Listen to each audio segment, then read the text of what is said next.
Já už jsem to v té době neřešil, prostě Franta měl takovýhle optimistický přístup k životu. My jsme přijeli do Itálie. Představte si, že nám Italové vykradli celý autobus. Nám nic nezbylo. A to nebylo, že byly platební karty, nebo ne, nic, prostě nic nám nezůstalo. Všichni zdrcení, Franta se smál. Já jsem říkal, co je Frantu? A Franta, Miro, Taloši okradli nás, my okradem Taloše. Říkám, jak to chceš udělat? Budeme krást, Miro. Říkám, já neumím krást. Já taky ne, Miro, ale kvůli Talošům se to rád naučím. Podívej se, já teď bouchám v uhelných skladech, to byla pravda, rozvážel uhlí.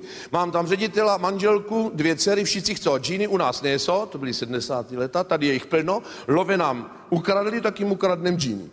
Já se bojím, Franto, se mnou nemusíš, jsou silný. Tak jsme šli na tržiště, já jsem vůbec nevěděl, že on umí italsky. Jsme tam přišli, tam byl trhovce, který měl plno džín, ono pozdravil Franta, čau. No a dál už se to odvíjelo pro mě neskutečně. On na něho, io devo forse rimanere chi disodorato, se riesco a innamorarmi, vendicherò questo oltraggio con la gelosia. Sa che tutto finisce per guarirsi soltanto. Miro, máš to ukradený? Říkám, nemám, ty vole. Co to tak dělej? Čím blbě nebo co?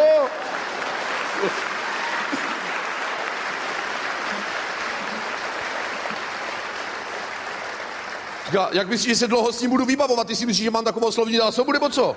No, dělej, io devo forse rimanere qui disonorato se riesco a innamorarmi, vendicherò questo oltraggio con la gelosia. Sa che tutto finisce per guarirsi soltanto la morte, no. Máš to? Nemám, to je idiot, co? On neumí ukrást ani blbý 4 džíny, to, co u vás umí každý piccolo bambino, nezlob se, já si 4 vezmu. Pozdravuji rodinu.